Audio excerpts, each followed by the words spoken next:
राम जय राम जय जय राम। श्री राम जय जय राम। श्री राम जय जय राम।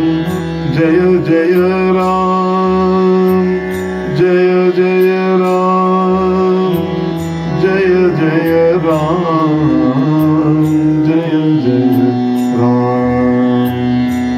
कथारंभ होत है, सुनो वीर हनुमान। श्री राम लक्ष्मण जानकी सदा करे कल्याण। श्री रामचरितमानस में एक बहुत ही भावुक प्रसंग है, अहल्या प्रसंग। आइए आज इस प्रसंग में मज्जन करते हैं। श्री रघुनाथ जी विश्वामित्र जी के साथ चले जा रहे हैं और अनेक महर्षि उनके साथ हैं। जनकपुर के रास्ते में मार्ग में एक शिला देखकर करुणामय श्री राम जी ने करुणा करने के लिए विश्वामित्र जी का आश्रय लिया और पूछा, महर्षि ये शिला कैसी है? इसको देखकर मेरा मन बहुत दुखित हो गया है। विश्वामित्र जी ने उस समय अहल्या का जन्म, कर्म, उत्थान, पतन सब सुनाया। श्री राम जी ने कहा, हे कृपानाथ, और कहा, हे रघुनाथ, हे नाथों के नाथ, अहल्या का हृदय परम शुद्ध हो गया है। इतने वर्षों से आपकी आगमन की प्रतीक्षा कर रही है। इसके मन में कोई भौतिक कामना नहीं है। ये सिर्फ आपके चरणों की रज की प्राप्ति की अभिलाषा है इसको। हे रघुवीर, इसकी ये आशा आप पूर्ण करें। तो आश्रम एक दीघ मग माही, खग मृग जीव जंतु पानाई। पूछा मुनि शिला प्रभु देखी, सकल कथा मुनि कही विशेष। गौतम नारी शाब बस उपल देह धरि धीर। चरण कमल रज चाहती, कृपा करहूँ रघुवीर। कृपा करहूँ रघुवीर। तो उस रास्ते में उन्होंने प्रश्न किया महाराज कि आश्रम कितना सुंदर है, आश्रम एक दीख मग माही, पर यहाँ जीव जंतु क्यों नहीं है? इतने फल फूल लगे हैं, वृक्ष लगे हैं, तो इसका क्या कारण है? तो राम जी ने मुनि से पूछा, ये किसका आश्रम है? तो उन्होंने कहा कि ये पहले गौतम ऋषि तप करते थे। ब्रह्मदेव ने अपनी अहल्या नामक कन्या उनको दी और वहां पर वही रहते थे। इंद्र उस पर मुग्ध होते और इंद्र ने उनका मुनि का वेश धर के अहल्या का अस्तित्व नष्ट किया। तो गौतम जी ने उस समय इंद्र को भी शाप दिया, अहल्या को भी शाप दिया कि तू मेरे आश्रम में शिला में रह, दिन रात निराहार रह, और तेरा यही उद्धार होगा जब तू परमेश्वर श्री राम का ध्यान करती रहेगी। ये आश्रम नाना जंतुओं से विहीन हो जाएगा। अनेक वर्षों के बाद श्री राम जी भाई के साथ इधर आएंगे, लक्ष्मण जी के साथ। तो जब वह तेरे को छुएंगे शिला से, तो तू श्री राम की पूजा परिक्रमा स्तुति करके शाप से छूट जाएगी। तो वही गौतम नारी शाप बस उपल दे, उपल कहते हैं पत्थर की देह धारण। हाँ, बड़े धैर्य, उसने कई वर्षों का धैर्य, सैकड़ों हजारों वर्षों का धैर्य धारण करके रहा। तो चरण कमल रज चाहती, आपके चरण कमल की कुछ रज की ऐसी महत्ता है महाराज, इस पर कृपा करें।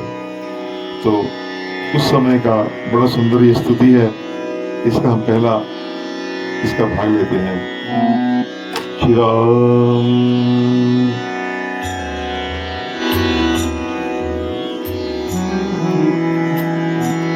परसत पद पावन शोकन सावन प्रगट भई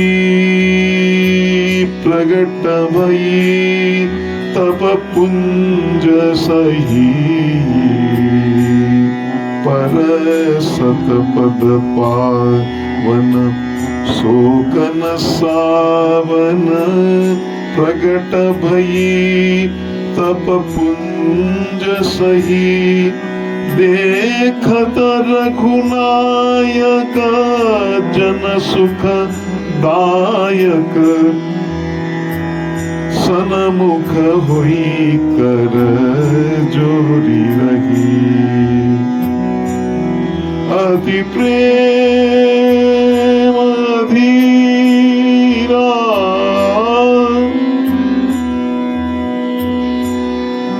अति प्रेम अधीरा पुलक शरीरा। मुख नहीं आवई वचन कही, मुख नहीं आवई वचन कही। अतिशय बड़ भागी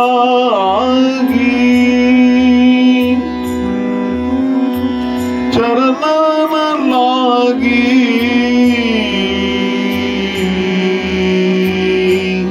अतिशय बड़ भागी चरणन लागी। जुगल नयन जलधार बही। धीरज मन कीना परसत पद पावन। परसत कहते हैं छूने मात्र से, संत तो कहते हैं कि वो अभी उस चरण तो छुए नहीं, रज जो उठी पद राम पद पद्म पर आग परी। उस रज से ही उसके जो पत्थर के जो अंग थे वो जागृत हो गए। वो उससे छूटने से उसने तब उसने रघुनाथ जी को देखा। तो वो उस समय जो उसकी इतनी तपस्या की थी, जितने हजार वर्षों से वो श्री राम राम का जप करती थी, वो सच्ची ऐसा लगा मानो कि तपस्या का पुंज प्रकट हुआ वो। तो अब जितने उसके कलश में थे वो सब दग्ध हो गए, क्योंकि भगवान के चरण जो है वो शोक न सावन, वो हर प्रकार फल देने मात्र के समर्थ हैं, कल्याणप्रद है और शुद्ध एकदम परम शुद्ध तप मूर्ति प्रकट भई तप पुंज से ही। वो तप मूर्ति दिखने लग गई। जैसे शुद्ध का भाव जैसे 24 कैरेट का सोना हो, उसमें कोई और धातु का मिश्रण ना हो। वो सोने की तरह ऐसे जो प्रकट हुई शुद्ध तपोमयी मूर्ति। वो कहते उस समय उसने उसकी दृष्टि भक्तों के सुख देने वाले भगवान श्री राम के ऊपर पड़ी। वो उनके सन्मुख हुई। जो पे दुष्ट हृदय सोई सोई मोरे सन्मुख आवगी सोई। भगवान के सामने तो वही जा सकता है जो शुद्ध हृदय का हो। अब उससे कुछ कहना नहीं बनता। अति प्रेम अधीरा अति प्रेम अधीरा अति प्रेम अधीरा अधीरा अधीरा पुलक शरीरा मीरा वो प्रेम से भर गई, हाथ जोड़े खड़ी रह गई, खड़ा भी नहीं हो पा रही थी। इतना प्रेम उमड़ा कि वो अधीर हो उठी, शरीर पुलकित हो गया और वो अति प्रेम अधीरा पुलक शरीरा मुख नहीं आवे वचन कही। कुछ वो कहना चाहती है कि गौतम ऋषि ने कहा तो उनकी स्तुति करना उसको याद था, तो स्तुति करना चाहती है, लेकिन उसके मुख में वचन जो वाणी कार्य नहीं कर रही, उसका कंठ जो रुधा हुआ है। मनसा वाचा कर्मणा प्रेम की ये प्रकाष्ठा है। मन में उसके क्या है, वचन में क्या है, कर्म में क्या है, इस प्रेम को गोसाई तुलसीदास जी ने बड़ा सुंदर उसको भोले बाबा की